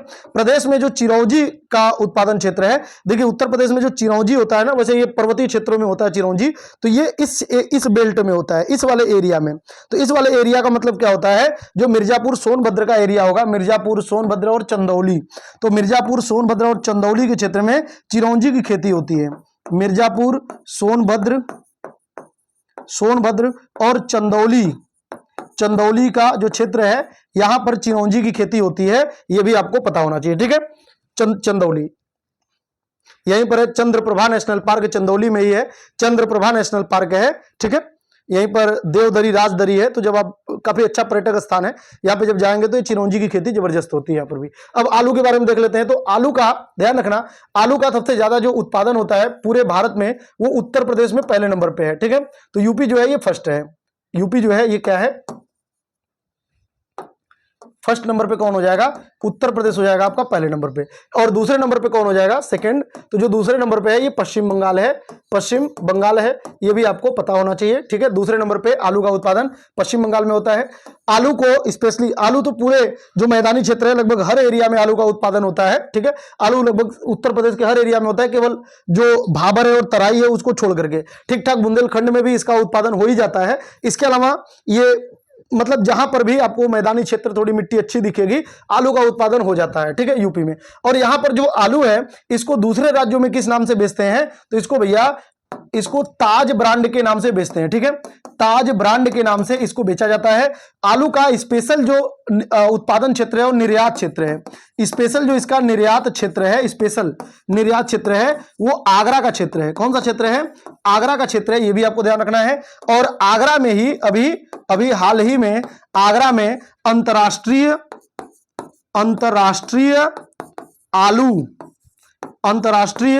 आलू अनुसंधान केंद्र की शाखा खुली है। अंतरराष्ट्रीय आलू अनुसंधान केंद्र की क्या खुली है? एक शाखा खुली है। ठीक है। वहीं पर बात करेंगे राष्ट्रीय आलू अनुसंधान केंद्र, जो राष्ट्रीय आलू अनुसंधान केंद्र है, तो ये कहां पर है? आलू अनुसंधान केंद्र है, तो ये कहां पर है? तो ये शिमला में है। ये कहां पे भैया? शिमला में है। लेकिन इसकी एक शाखा खुली है, कहां पर खुली है? तो इसकी जो एक शाखा खुली है यूपी में, ये है मोदी नगर। ये कहां पे हो जाएगा? मोदी नगर हो जाएगा। और ये मोदी नगर कहां पे है? तो मेरठ हो जाएगा। ठीक है। तो ये स्टूडेंट अक्सर कंफ्यूज हो जाते हैं, अब आपको कंफ्यूज नहीं होना है। अगर आपसे पूछा जाएगा अंतरराष्ट्रीय आलू अनुसंधान केंद्र का शाखा कहां पर खुला है, तो आपको बताना है आगरा में। और राष्ट्रीय आलू अनुसंधान केंद्र की शाखा कहां पर खुली है, तो आपको बताना है मोदी नगर, मेरठ। ठीक है। तो ये आलू के बारे में कुछ इंपॉर्टेंट फैक्ट है। निर्यात जोन जो है ये कहां पे है? आगरा क्षेत्र में है। और ताज ब्रांड के नाम से इसको बेचा जाता है। ये सब कुछ फैक्ट हैं जो आलू के बारे में आपको ध्यान रखना है। प्रदेश में आलू उत्पादन के विशेष क्षेत्र कौन कौन से हैं? तो आलू उत्पादन के विशेष क्षेत्र जो है भैया, स्पेशली मैदानी क्षेत्र है, आगरा का क्षेत्र है और गंगा यमुना दोआब क्षेत्र है। ठीक है। गंगा यमुना दोआब क्षेत्र है, ये स्पेशली उत्पादन क्षेत्र है। लेकिन पूरे उत्तर प्रदेश में आलू का उत्पादन लगभग सामान्य रूप से हो जाता है, लेकिन जो तराई और भाबर क्षेत्र है वहां पर नहीं होता। प्रदेश में आलू निर्यात जोन कौन सा है? आलू निर्यात जोन है जो है भैया, ये आगरा ही तो है। प्रदेश में आलू का निर्यात किया जाता है, तो ये जो निर्यात किया जाता है, ये ताज ब्रांड के नाम से इसको निर्यात किया जाता है। जब आम की बात करते हैं तो आम को नवाब ब्रांड के नाम से दूसरे राज्यों में बेचा जाता है। ठीक है। देश में सबसे ज्यादा कोल्ड स्टोरेज है, ये उत्तर प्रदेश में ही सबसे ज्यादा कोल्ड स्टोरेज है। ठीक है। पूरे भारत में सबसे ज्यादा कोल्ड स्टोरेज कहां पे है? हमारे उत्तर प्रदेश में ही सबसे ज्यादा कोल्ड स्टोरेज है। ठीक है। केंद्र सरकार द्वारा केले के लिए सेंटर ऑफ एक्सीलेंस प्रस्तावित है। केंद्र सरकार के द्वारा केले के लिए सेंटर ऑफ एक्सीलेंस प्रस्तावित है, तो ये भैया गोरखपुर में है। ठीक है। गोरखपुर के आसपास के क्षेत्र को ये केले के उत्पादन का एक क्षेत्र बनाना है। ठीक है। सरकार ऐसा प्रयास कर रही है, काफी उत्पादन होता भी है। आपको पता होगा कि जो केला है ना, केला, तो केले के जो रेशा है, केले का जो रेशा होता है, इससे केले का जो रेशा होता है, इससे जो ये महिलाओं का जो पीरियड के दौरान जो पैड बनता है ये केले के रेशे से बनता है बड़े पैमाने पर कुशीनगर में। तो ये क्वेश्चन भी आपसे पूछा जाता है, ये आपको ध्यान रखना है, कुशीनगर, ठीक है, कुशीनगर में। तो ये वही क्षेत्र है जो ये गोरखपुर का क्षेत्र है। तो केले के उत्पादन के लिए ये एरिया जाना जाता है, ठीक है, आपको ध्यान रखना है। प्रदेश में सब्जी निर्यातक जोन के रूप में उभर रहा है। सब्जी निर्यातक जोन के रूप में कौन उभर रहा है भैया? प्रदेश में सब्जी निर्यातक जोन के रूप में कौन उभर रहा है? तो ये उभर रहा है आपका वाराणसी, वाराणसी। अच्छा, एक चीज और आपको और ध्यान रखना है कि केले का प्रसंस्करण अगर आपसे पूछा जाएगा ना, यानी कि केले के खाद्य वस्तुएं जो फैक्ट्री में बना करके पैकेट में बंद करके दी जाती हैं, तो वो कहां पर बनाई जाती हैं? तो वो जो है कौशाम्बी का वन डिस्ट्रिक्ट वन प्रोडक्ट क्या है? कौशाम्बी का वन डिस्ट्रिक्ट वन प्रोडक्ट क्या है? तो केले के बने हुए जो खाद्य प्रसंस्करण है, केले के बने हुए जो खाद्य प्रसंस्करण है वो कहां पे है? तो वो कौशाम्बी में है, ठीक है, ये भी आपको ध्यान रखना है। और प्रदेश में सब्जी के लिए तो वाराणसी में है ना। हरी सब्जी अनुसंधान केंद्र कहां पे है? वाराणसी में ही है, ये भी आप नोट कर लेंगे। हरी सब्जी अनुसंधान केंद्र ये वाराणसी में होगा, ठीक है। भारत के कुल मेथा ऑयल उत्पादन का लगभग 3/4 कहां पर होता है? उत्तर प्रदेश में होता है। उत्तर प्रदेश में मेथा ऑयल क्या होता है सर जी?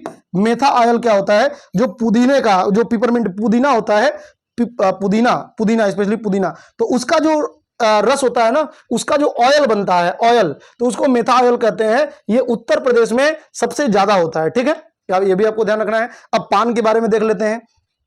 पान तो उत्तर प्रदेश के कई क्षेत्रों में होता है, लेकिन स्पेशली जो महोबा है, महोबा, उत्तर प्रदेश का जो महोबा होगा, महोबा, ये पान उत्पादन के लिए जाना जाता है। महोबा जो है ये पान उत्पादन के लिए जाना जाता है, ये भी आपको ध्यान रखना। यहां पर महोबा में देसावरी पान, कौन सा पान है भैया? देसावरी पान है, ये भी आपको ध्यान रखना है, देसावरी पान, ठीक है। महोबा में देसावरी पान का उत्पादन किया जाता है और यहां पर इसको जीआई टैग भी मिला हुआ है। जीआई टैग है, देसावरी पान को क्या है?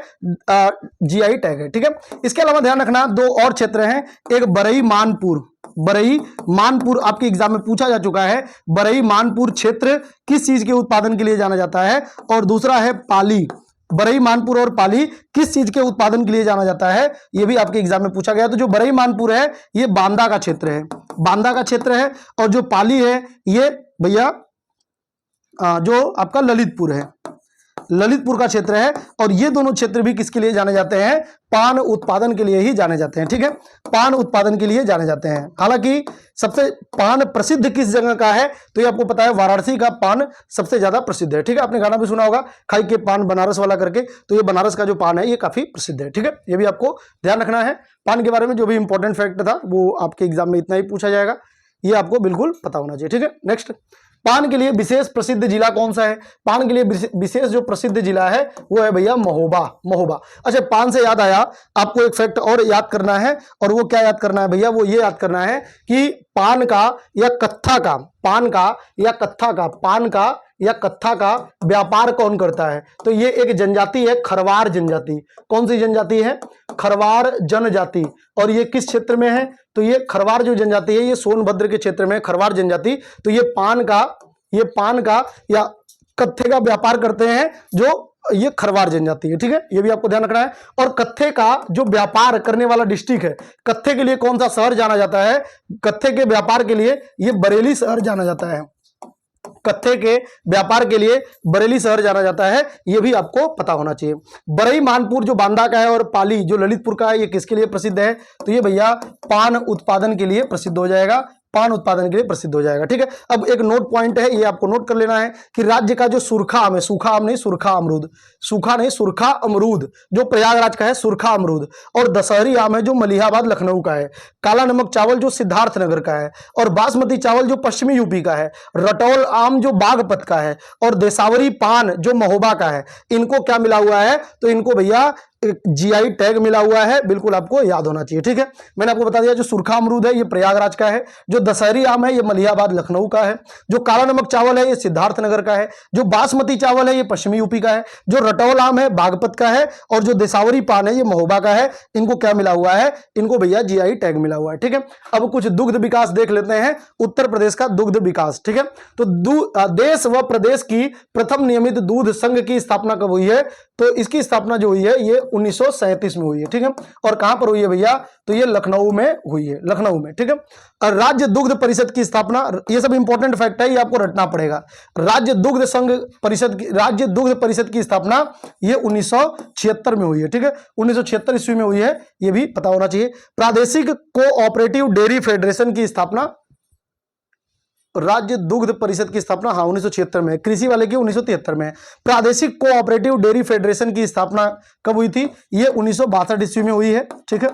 प्रदेश में दुग्ध नीति प्रख्यापित की गई है, नई जो दुग्ध नीति है ये 2018 में प्रख्यापित की गई थी, ठीक है। नेक्स्ट हो जाएगा आपका, प्रदेश में गोपालन को बढ़ावा देने के लिए 1999 में स्थापित की गई, तो क्या की गई थी भैया, ये की गई गो सेवा आयोग।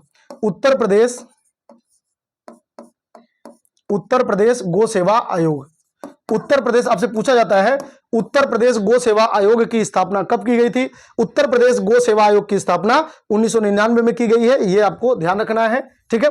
भैंस या किसी भी नस्ल की गायों को सर्वाधिक दूध उत्पादन के लिए कौन सा पुरस्कार दिया जाता है। एक पुरस्कार है, जो आप भैंस पालें या आप गाय को पालें, अगर आप सर्वाधिक दूध उत्पादन करते हैं पूरे यूपी में तो आपको एक पुरस्कार दिया जाता है। पुरस्कार जब मैं पढ़ाऊंगा तो इसको डिटेल में पढ़ाऊंगा, अभी फिलहाल एक पुरस्कार आप सुन लीजिए कि जब आप उत्तर प्रदेश में सबसे ज्यादा दूध उत्पादन करते हैं तो आपको कौन सा पुरस्कार मिलता है। इस पुरस्कार को कहते हैं भैया जो गोकुल पुरस्कार है, ठीक है, गोकुल पुरस्कार।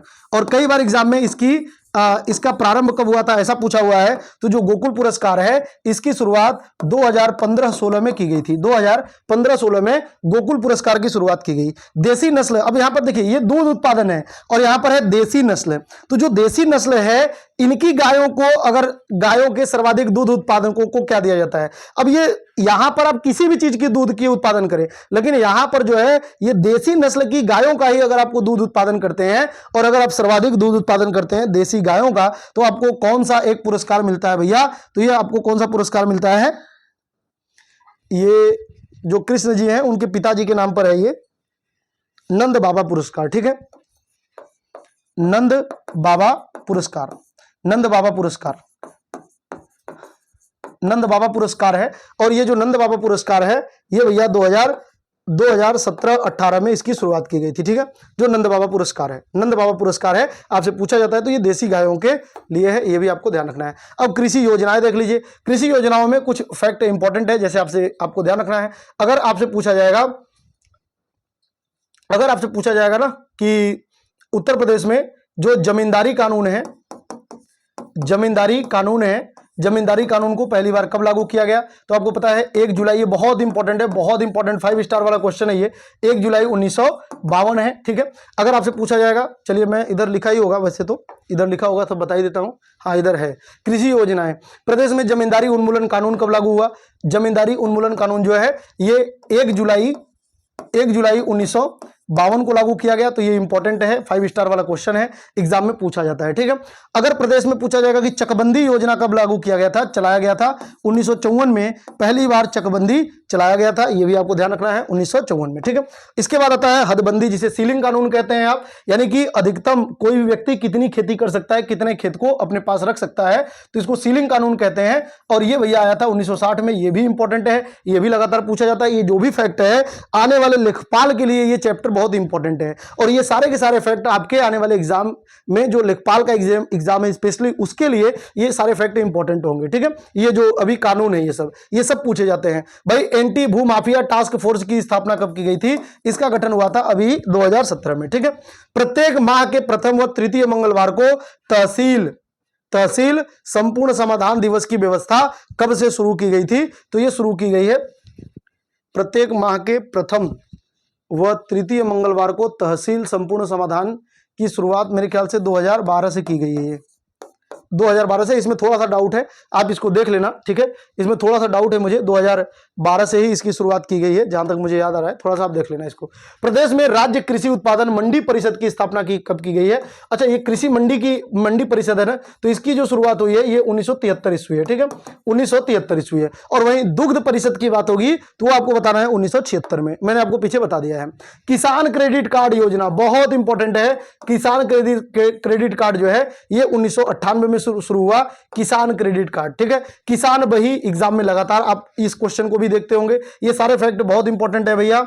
1992 ईस्वी में किसान बही योजना की शुरुआत हुई थी। ये सारी जो योजनाएं है ना, योजनाओं वाले चैप्टर में मैं आपको डिटेल में बता दूंगा। ये यहां पर बस आपको लिख लेना है इसको। किसान मित्र योजना, किसान मित्र योजना, किसान मित्र योजना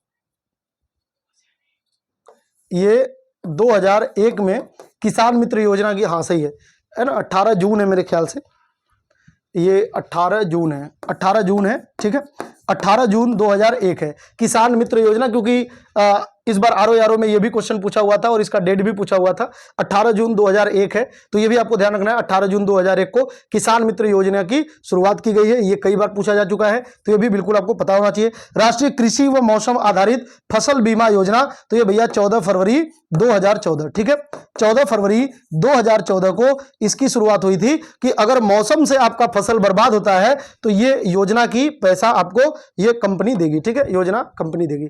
पूर्वी उत्तर प्रदेश में हरित क्रांति की विस्तार उप योजना, हरित क्रांति जो पूर्वी यूपी में चलाया गया 2010-2011 में।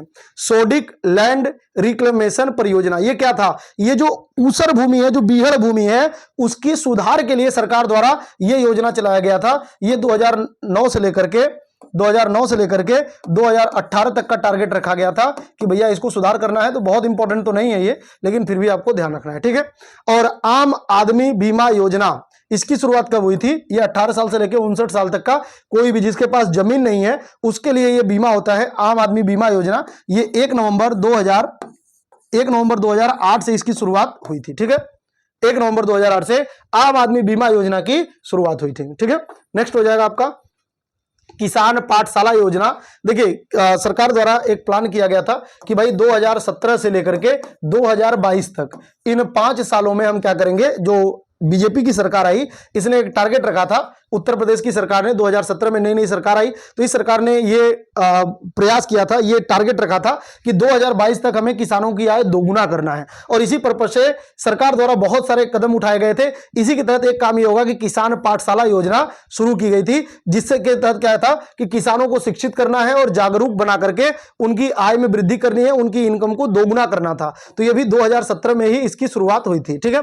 और राज्य में जैविक खेती के लिए मॉडल के रूप में जैविक खेती टारगेट है कि जैविक खेती, तो ये भैया हमीरपुर में काफी हद तक जैविक खेती होती है, तो हमीरपुर को ही एक मॉडल डिस्ट्रिक्ट के रूप में यहां पे प्रख्यापित किया गया। हमीरपुर को ध्यान रखना, हमीरपुर को यहां पर जो जैविक, अभी आपसे ये पूछा जाएगा उत्तर प्रदेश का वह डिस्ट्रिक्ट जो जैविक खेती के लिए जाना जाता है, तो ये भी आपको बताना है हमीरपुर, ठीक है। अब जैविक उत्पादों की गुणवत्ता की जांच के लिए प्रयोगशालाएं, तो 2 प्रयोगशालाएं बनाई गई हैं। एक भैया बनाई गई है मेरठ में और दूसरा बनाई गई है वाराणसी में, ठीक है। मेरठ और वाराणसी में यहां पर जैविक उत्पादों की गुणवत्ता की जांच के लिए प्रयोगशालाएं बनाई गई हैं, ठीक है। कृषकों की आय दोगुना करने के लिए 10 नवंबर 2017 को मुख्यमंत्री की अध्यक्षता में गठित किया गया, तो इसे कहते हैं जो किसान समृद्धि आयोग है, ठीक है। बहुत इंपॉर्टेंट है ये किसान समृद्धि, 5 स्टार वाला क्वेश्चन है ये, किसान समृद्धि योजना। आपके एग्जाम में डायरेक्ट पूछा जाएगा किसान समृद्धि योजना कब गठित की गई थी, आपको बताना है सर जी 2017, ठीक है, 2017। और इसके अध्यक्ष किसान समृद्धि योजना, किसान समृद्धि योजना, और इसके अध्यक्ष कौन होते हैं? किसान समृद्धि योजना, ठीक है, ये आपको ध्यान रखना है। अरे ये क्या हो रहा है, ठीक है, किसान समृद्धि योजना। अच्छा, जो किसान समृद्धि योजना है ना, जो किसान समृद्धि योजना है, इसकी शुरुआत कब हुई थी? तो इसकी शुरुआत हुई थी 2017 में, और इसके अध्यक्ष कौन होते हैं? तो ये मुख्यमंत्री जी होते हैं, ठीक है। अब देश स्तर पर कृषि उत्पादन के स्थान के बारे में देख लेते हैं। किस उत्पादन में उत्तर प्रदेश का क्या स्थान है वो देख लेते हैं। तो कुल खाद्यान्न उत्पादन में उत्तर प्रदेश पहले नंबर पे है, तो यूपी जो है ये पहले नंबर पे है, ये आपको ध्यान रखना है। यहाँ पे मैं फर्स्ट और सेकंड लेके चलूंगा, तो फर्स्ट नंबर पे कौन हो जाएगा? उत्तर प्रदेश हो जाएगा, और सेकंड नंबर पे कौन हो जाएगा? तो ये मध्य प्रदेश हो जाएगा, मध्य प्रदेश, ठीक है। ये दो आप लेकर के चलेंगे। कुल गेहूं उत्पादन में भी पहले नंबर पे कौन हो जाएगा? उत्तर प्रदेश हो जाएगा, और सेकंड नंबर पे कौन हो जाएगा? मध्य प्रदेश। क्लियर है। जो कुल बाजरा का उत्पादन आप देखेंगे, कुल बाजरे के उत्पादन में भैया, बाजरा के उत्पादन में पहले नंबर पे जो है, पहले नंबर पे जो हो जाएगा, ये हो जाएगा महाराष्ट्र हो जाएगा, महाराष्ट्र, ठीक है, महाराष्ट्र। और जो सेकंड नंबर पे है, नहीं, बाजरा उत्पादन में ना गलत हो गया, ये जो बाजरा उत्पादन है भैया, ये पहले नंबर पे हो जाएगा, जो फर्स्ट नंबर पे हो जाएगा आपका राजस्थान। राजस्थान, और सेकंड नंबर पे आपका कौन हो जाएगा, तो ये हो जाएगा आपका उत्तर प्रदेश। ठीक है, जो अरहर उत्पादन है ये पहले नंबर पे है, अरहर उत्पादन में पहले नंबर पे है महाराष्ट्र है। ठीक है, और सेकंड नंबर पे कौन है, कर्नाटक है, कर्नाटका है, और थर्ड नंबर पे जाकर के कौन है, आपका उत्तर प्रदेश है। क्लियर है, तो ये कुछ इंपॉर्टेंट फैक्ट है, ये आपके एग्जाम में पूछे जाते हैं और आपको जब पूछा जाएगा तो बताना भी पड़ेगा। और सर जी अब हम बता देंगे कुल गन्ना उत्पादन में पहले नंबर पे कौन है, तो फर्स्ट नंबर पे आप बात करेंगे सर जी उत्तर प्रदेश है, और सेकंड नंबर पे कौन हो जाएगा, ये ज्यादा ही मोटा हो गया भैया, जो सेकंड नंबर पे ये कौन हो जाएगा, तो सर जी सेकंड नंबर पे हो जाएगा हमारा महाराष्ट्र राज्य। ठीक है, अब बात करेंगे भैया कुल चीनी उत्पादन में, तो ये पलट जाएगा, जो पहले नंबर पे हो जाएगा चीनी उत्पादन में ये हो जाएगा महाराष्ट्र। ठीक है, महाराष्ट्र हो जाएगा, और सेकंड नंबर पे कौन हो जाएगा, तो सेकंड नंबर पे आपका उत्तर प्रदेश हो जाएगा। ठीक है, चीनी उत्पादन में, और चीनी में जो चीनी मिल है पहला, उत्तर प्रदेश में पहला चीनी मिल जो था, ये आपको ध्यान रखना है कि इसको बनाया गया था जो प्रतापपुर है ना, प्रतापपुर देवरिया में, वहां पर पहला चीनी मिल लगाया गया था 1903 में। 1903 में पहला चीनी मिल लगाया गया था, पूरे भारत का पहला चीनी मिल था। पूरे भारत का पहला चीनी मिल कौन सा था, 1903 में देवरिया के प्रतापपुर में लगाया गया था, ये पूरे भारत का पहला चीनी मिल था, तो ये भी आपको ध्यान रखना है। कुल एथेनॉल उत्पादन में पहले नंबर पे भैया महाराष्ट्र है। जब गन्ना का उत्पादन यहाँ पे, चीनी का उत्पादन यहाँ पे होता है, तो उसी से गन्ने के खोइया से ही एथेनॉल बनता है, तो यहाँ पे महाराष्ट्र जो हो जाएगा ये पहले नंबर पे एथेनॉल हो जाएगा, और दूसरे नंबर पे कौन हो जाएगा, ये यूपी हो जाएगा। ठीक है, चीनी के प्रोसेस में ही जो खोई होता है उसी से प्रसंस्कृत होकर के जो गन्ने का रस होता है उसी से ये एथेनॉल बनता है, जो पेट्रोल में मिलाया जाता है। ठीक है, कुल दुग्ध उत्पादन में पहले नंबर पे कौन हो जाएगा भैया, आपका यूपी, और दूसरे नंबर पे कौन हो जाएगा, राजस्थान। ठीक है, राजस्थान जो है यहाँ पे दूसरे नंबर पे है। अंतर्देशीय मछली में भी पहले नंबर पे यूपी ही है, यानी कि जमीन, कहने का मतलब ये कि जो समुद्री तट के मछलियों को छोड़ दिया जाए, तो जमीन के अंदर, मतलब कि समुद्री तट के अलावा जो जमीन पर अंदर किसी तालाब में, नदी में, है ना, पोखर में, ऐसे जो खेतों में जो मछली का उत्पादन होता है, तो उसमें पहले नंबर पे यूपी हो जाएगा, और जो सेकंड नंबर पे है भैया ये हो जाएगा आपका पश्चिम बंगाल। ठीक है, पश्चिम बंगाल। नेक्स्ट हो जाएगा आपका कुल खरबूज उत्पादन में, तो खरबूज हो या तरबूज हो, आपको बताना है पहले नंबर पे सर जी उत्तर प्रदेश है, और दूसरे नंबर पे कौन हो जाएगा, सेकंड नंबर पे सर जी ये हो जाएगा आपका आंध्र प्रदेश हो जाएगा। ठीक है, कुल आलू उत्पादन में पहले नंबर पे हो जाएगा भैया आपका यूपी, और सेकंड नंबर पे आपका कौन हो जाएगा, सेकंड नंबर पे हो जाएगा आपका पश्चिम बंगाल हो जाएगा। ठीक है, पश्चिम बंगाल हो जाएगा। सर जी बिल्कुल हमें पता हो गया, अब हम नहीं भूलेंगे। ठीक है, और जो कुल आम उत्पादन में, सर जी कुल आम उत्पादन में पहले नंबर पे उत्तर प्रदेश है, और दूसरे नंबर पे सर जी ये तो आंध्र प्रदेश है। ठीक है, कुल आंवला उत्पादन में पहले नंबर पे मध्य प्रदेश, और दूसरे नंबर पे कौन हो जाएगा, तो ये भी भैया उत्तर प्रदेश। ठीक है, उत्तर प्रदेश। कुल खरबूज हो या तरबूज हो, पहले नंबर पे आपको बताना है उत्तर प्रदेश, और दूसरे नंबर पे आपको बताना है आंध्र प्रदेश। ठीक है, आंध्र प्रदेश।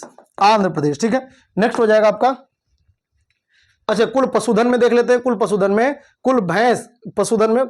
में भैंस सबसे ज्यादा, तो भैया भैंस सबसे ज्यादा उत्तर प्रदेश में ही है, उत्तर प्रदेश में ही सबसे ज्यादा क्या है, भैंस है। ठीक है, और कुल गोवंश में पहले नंबर पे कौन है, तो पहले नंबर पे पश्चिम बंगाल है, और सेकंड नंबर पे कौन है, सेकंड नंबर पे उत्तर प्रदेश। लेकिन जब कुल दूध की बात करेंगे तो दूध उत्तर प्रदेश में पहले नंबर पे है। ठीक है, तो अब आज मैं आपसे एक क्वेश्चन पूछता हूं लास्ट में, कि आप मुझे बताएंगे कि जो नंद बाबा पुरस्कार है इसकी शुरुआत कब हुई थी और इसको क्यों दिया जाता है, ये आप कमेंट करके बताएंगे, तब मैं ये मान लूंगा कि आपने क्लास को बिल्कुल ध्यान से देखा। दोस्तों ये क्लास हम यहीं पे विराम देते हैं इस क्लास को, और अगर ये क्लास आपको पसंद आया तो आप अपने कमेंट के माध्यम से हम तक अपनी बात जरूर पहुंचाएं।